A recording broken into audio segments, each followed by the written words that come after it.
Good morning student. आज हम पढ़ेंगे standard 5 subject Hindi, lesson number 8 Tenali Raman. उसका साहित्य प्रकार है कहानी। बच्चों, आप लोगों ने तेनाली रामन के किस्से सुने होंगे। अभी एक सीरियल भी शायद आती है तेनाली रामन की, राजा कृष्णदेव राय, विजयनगर के राजा। आप लोगों को मालूम है ना?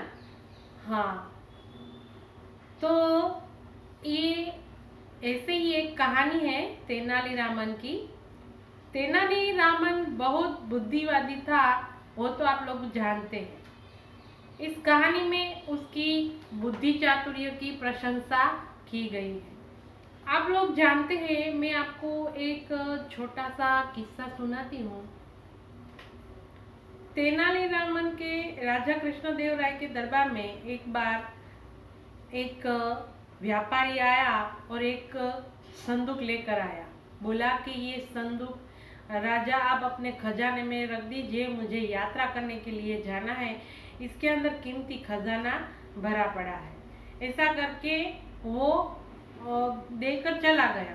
फिर एक बुद्धि उसमें एक विदूषक बोला कि जो राज दरबार में तो केवल राज्य का ही खजाना रखा जाता है, तो आप ऐसा कीजिए कि ये जो खजाना है वो तेनालीरामन के घर पे ले जाए, जो संदूक है वो तेनालीरामन के घर पे ले जाए। तो तेनालीरामन बहुत भारी ये संदूक उठाकर अपने घर पर ले गया। वहां पर उसने 1-2 दिन रखा। फिर उस संदूक के आजू बाजू में चींटियां चलने लगी। जब 2 महीने बीत गए, वापिस कृष्णदेव राय के दरबार में वो व्यापारी आया और उसने कहा कि मेरी यात्रा सफल हुई है, मैं यात्रा करके वापस आ गया हूँ, तो आप मुझे मेरा संदूक वापस कर दीजिए। ऐसा राजा से कहा। राजा ने कहा, तेनालीरामन जाओ अपने घर से ये व्यापारी का संदूक लेकर आओ। तो संदूक तेनालीरामन ने जब रखने गया था तब वो संदूक बहुत भारी था।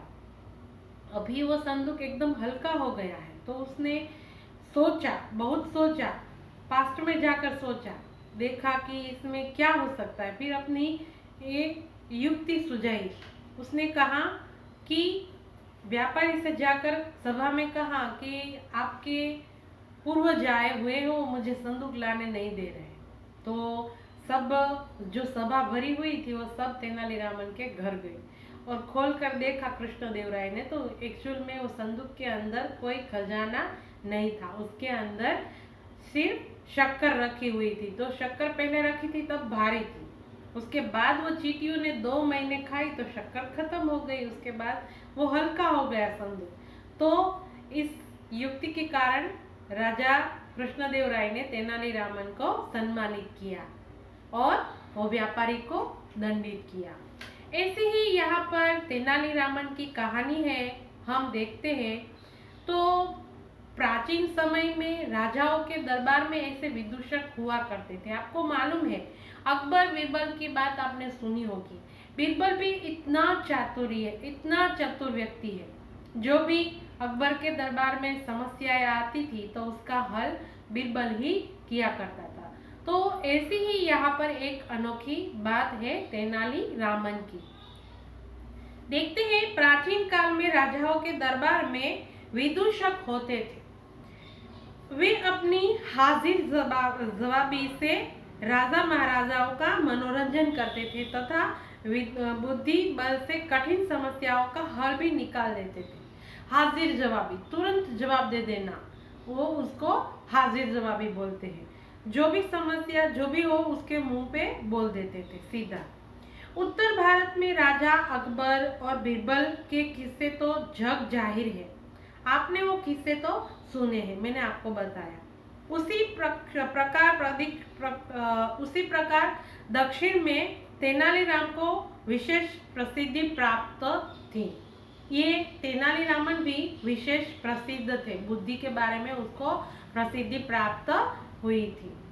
तेनालीराम का असली नाम रामन था। वह तेनाली गांव का निवासी था इसीलिए लोग उसे तेनालीरामन के नाम से पुकारते थे। वो तेनाली गांव का था, इसलिए लोग उसे तेनालीरामन नाम से उसे पुकारते थे। रामन बचपन से ही बुद्धिमान तथा पढ़ाई में होशियार था। जब छोटा था तभी से रामन बुद्धिमान और चतुर था। वह शब्दों के विचित्र अर्थ निकालकर लोगों को अचंभित कर देता था, आश्चर्यचकित कर देता था। अचंभित मतलब आश्चर्यचकित कर देता था। शब्दों के अनेक प्रकार मतलब अलग अलग वो महत्व बताता था, उनका विचित्र अर्थ निकालता था। आसपास के गांव वाले उसकी बुद्धिमत्ता की बहुत प्रशंसा करते थे। उसके आसपास के गांव वाले जो थे वो तेनालीरामन की बुद्धिमत्ता से बहुत प्रसन्न थे।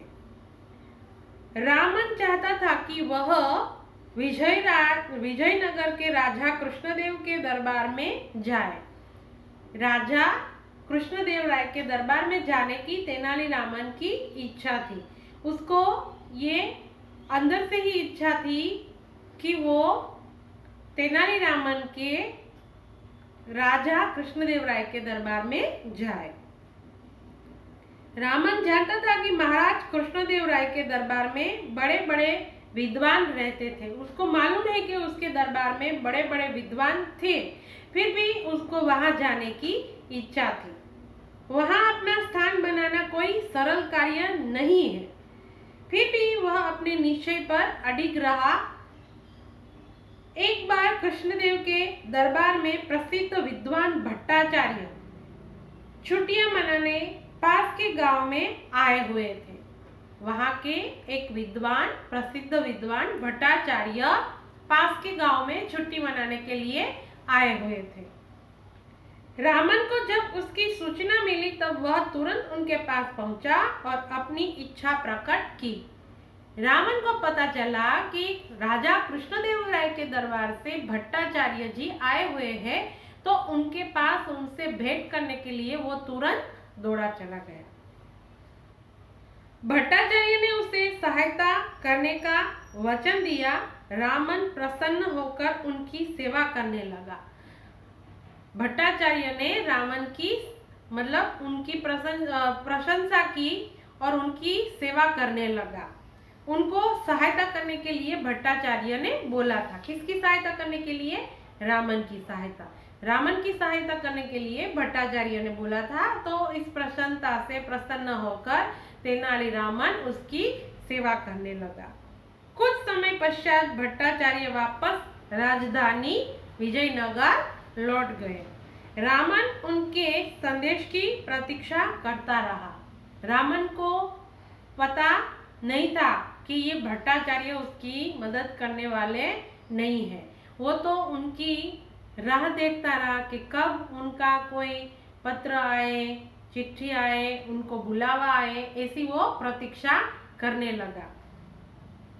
भट्टाचार्य ने रामन की कोई सहायता नहीं की और रामन ने निश्चय किया कि वह स्वयं ही राजा कृष्णदेव राय के दरबार में जाएगा। एक बार उसने निश्चय कर लिया कि वो स्वयं ही राजा कृष्णदेव राय के दरबार में जाएगा। उन्हीं दिनों सौभाग्य से कृष्णदेव ने विद्वानों की एक सभा बुलाई हुई थी। सद्भाग्य, तेनालीरामन के सद्भाग्य, वहां पर एक विद्वानों की सभा बुलाई हुई थी। किसने? राजा कृष्णदेव राय ने। यह समाचार मिलते ही रामन भी उस सभा में पहुंच गया। यह समाचार मिलते ही रामन उसकी सभा में पहुंच गया। सभा में अनेक विद्वान उपस्थित थे। वहां पर अनेकों विद्वान आए हुए थे। उनमें वाद विवाद हो रहा था। एक विद्वान कह रहा था, हम संसार में नाना प्रकार की वस्तुएं देखते हैं। नाना प्रकार मतलब विविध प्रकार की। हम संसार में विविध प्रकार की वस्तुएं देखते हैं। पशु, पक्षी और पेड़ पौधे आदि ये सब चीजें हम देखते हैं, वस्तुएं हम देखते हैं। ऐसी एक आपस में अर्ताचर्ती हो रही थी। परंतु ये सब ऐसे नहीं है जैसे दिखाई देते हैं। परंतु ये सब ऐसे नहीं है जो दिखाई देते हैं। अन्य विद्वान इस विषय पर चर्चा कर ही रहे थे कि रावण अचानक खड़ा हो गया और बोला। अन्य सभा में जो विद्वान थे वो बोल ही रहे थे कि इतने में तेनालीरामन खड़ा हो गया और खड़ा होकर बोला, मान लीजिए हम कोई चीज खाना चाहते हैं, कोई चीज, कोई वस्तु हम खाना चाहते हैं, तो क्या हमें यह मान लेना चाहिए कि हम वह चीज खा रहे हैं? तो क्या हमें यह सोच लेना चाहिए कि हम यह चीज खा रहे हैं? उस विद्वान ने उत्तर दिया, हाँ, हमें ये मान लेना चाहिए कि हम ये खा रहे हैं। आप देखिएगा सवाल थोड़ा अटपटा है। तेनालीरामन मुस्कुराते हुए बोले, क्या बोले? भाइयों, भोजन तैयार है, खाना तैयार है, चलिए भोजन ग्रहण कीजिए। भाइयों, यहाँ पर भोजन तैयार है, चलो भोजन ग्रहण कीजिए। इन सज्जन को यहीं बैठे रहने दे, क्योंकि ये यहाँ बैठे बैठे ही मान लेंगे कि इन्होंने भोजन ग्रहण कर लिया, क्योंकि ये यहाँ पर बैठे बैठे मान लेंगे कि उन्होंने खाना जो है वो खा लिया या भोजन जो है उन्होंने ग्रहण कर लिया, क्योंकि उसने बताया ना कि मान लेना है, मान लेना, तो वो मान लेंगे कि हमने खाना खा लिया है। रावण की बुद्धिमत्ता पूर्ण बात सुनकर सभी लोग खिलखिला हंसने लगे। महाराज कृष्णदेव राय भी रावण की हाजिर जवाबी से बहुत प्रसन्न हुए। उन्होंने रावण को अपने दरबार में विदूषक नियुक्त कर दिया। रावण को अपने दरबार में विदूषक उन्होंने नियुक्त कर दिया। कुछ ही दिनों में रावण की प्रसिद्धि चारों ओर फैल गई। कुछ ही दिन में रावण की प्रसिद्धि फैल गई, उसकी चारों ओर प्रशंसा होने लगी। तेनालीरामन की प्रशंसा, तेनालीरामन की बुद्धिमत्ता, ये सब प्रसन्नता चारों ओर फैल गई। तेनालीरामन केवल एक विदूषक ही नहीं थे, बल्कि तेलुगु भाषा के प्रसिद्ध कवि भी थे। एक कवि भी थे, तेलुगु भाषा में वो काव्य लिखते थे। अद्भुत बुद्धि चातुर्य, वाक्पटुता तथा निर्णय क्षमता की एक बार तेनालीरामन के घर आसपास कुछ चोर घूम रहे थे। एक बार, एक समय की बात है, तेनालीरामन के आसपास चोर घूम रहे थे। तेनालीरामन इनके इरादे भांप गए, मतलब इनके इरादे समझ गए। उन्होंने समझ लिया कि ये चोर यहाँ पर चोरी करने के लिए आए हैं।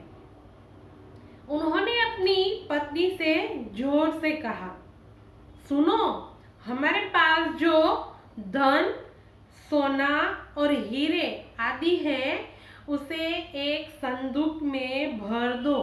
हमारे पास जो भी संग्रह किए हुए सोने हैं, हीरे मोती जो भी है, जवेरात है, वो सब भर के एक संदूक के अंदर तुम इकट्ठे कर दो, उसके अंदर रख दो। ऐसा तेनालीरामन ने अपनी पत्नी को कहा।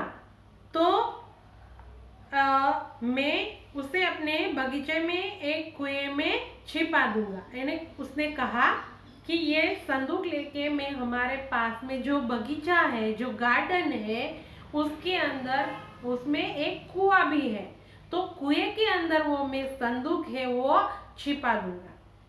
क्योंकि आजकल चोरियां बहुत हो रही है। क्यों?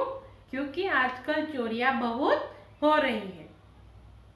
तेनालीरामन की बात सुनकर चोर बहुत खुश हुए और चुपके चुपके बगीचे में जाकर पेड़ के पीछे छिप गए। वहां पर बगीचे में जाकर पेड़ के पीछे वो लोग छुप गए। तेनालीरामन की पत्नी ने स्वर्ण आभूषणों के स्थान पर ईंट, पत्थर आदि संदूक में भर दिए, क्योंकि तेनालीरामन की पत्नी उनका इशारा समझ चुकी थी। इसलिए उन्होंने संदूक के अंदर क्या भरा? ईंट, रेती, पत्थर ये सब उन्होंने भर दिया। तेनालीरामन संदूक को ले गए और कुएं में डाल आए। ये सब क्रिया जो हो रही थी, ये घटनाएं हो रही थी, वो चोर लोग वो झाड़ के पीछे छिपे छिपे वो सब देख रहे थे। रात्रि में चोर कुएं के समीप पहुंचे। कुएं को अधिक गहरा देखकर उसमें उतरने की किसी की हिम्मत नहीं हुई, क्योंकि कुआं जो होता है वो तो बहुत गहरा होता है, तो उसके अंदर किसी को उतरने की हिम्मत किसी में नहीं थी। उन्होंने निश्चय किया कि वे रस्सी में बाल्टी बांधकर कुएं से पानी निकाल देंगे, फिर संदूक निकाल लेंगे। तो चोर लोगों का दिमाग नहीं था। उन्होंने क्या किया, रात भर एक एक बाल्टी खींच खींच कर वो कुएं का पानी निकालते रहे और बगीचे में डालते रहे। पानी पूरी रात भर उन्होंने निकाला, पर बाल्टी भर भर कर पानी निकाला। फिर संदूक निकालने लगे, पर संदूक अंदर से निकले नहीं। बेचारे चोर रात भर कुएं से पानी निकाल कर बगीचे में डालते रहे, लेकिन प्रातः काल होने तक कुआं खाली नहीं हुआ, क्योंकि कुआं के अंदर तो पानी आता ही रहता है। जितना पानी निकालो उतना नया पानी आ जाता है, क्योंकि वो एकदम जमीन के नीचे होते हैं, भूगर्भ में होता है। तो ये देखा उन लोगों ने। तेनालीरामन बगीचे में एक वृक्ष की ओट में खड़ा होकर यह दृश्य देखता रहा। पूरी रात भर ये झाड़ के पीछे छिपकर तेनालीराम भी पूरी रात भर ये दृश्य देखता रहा। सुबह सुबह जब चोर भागने लगे, तभी रामन वहां आया और बोला, बंधु धन्यवाद, तुमने मेरे बगीचे को रात भर पानी से सींच दिया, क्योंकि बगीचा तो सूखा पड़ा था। तो रात भर बाल्टियां निकाल निकाल कर, पानी निकाल निकाल कर पूरे बगीचे में उन लोगों ने पानी जो है वो सींच दिया, बगीचे को पानी दे दिया। तुम लोग भाग क्यों रहे हो? रुको, आप लोग भाग क्यों रहे हो? चोरों ने तेनालीरामन की बात अनसुनी कर दी और वे वहां से 9-2-11 हो गए। 9-2-11 होना मतलब भाग जाना। वहां से वो भाग निकले। आज भी अपनी बुद्धि चातुर्य और हाजिर जवाबी के लिए उत्तर भारत में बीरबल और दक्षिण भारत में तेनालीराम को याद किया जाता है। आपको मालूम है, उत्तर भारत में बीरबल को और दक्षिण भारत में तेनालीराम को जाना जाता है। तो बच्चों, तेनालीराम के किस्से बहुत सारे हैं, जितने कहे उतने कम है। यहाँ पर तो हमें ये एक कहानी दी हुई है, फिर बहुत सारे किस्से हैं जो हम जब मिलेंगे तो मैं आपको बताऊंगी। आज के लिए इतना ही। सोचती हूँ आपको समझ में आ गया होगा। नमस्कार, थैंक यू।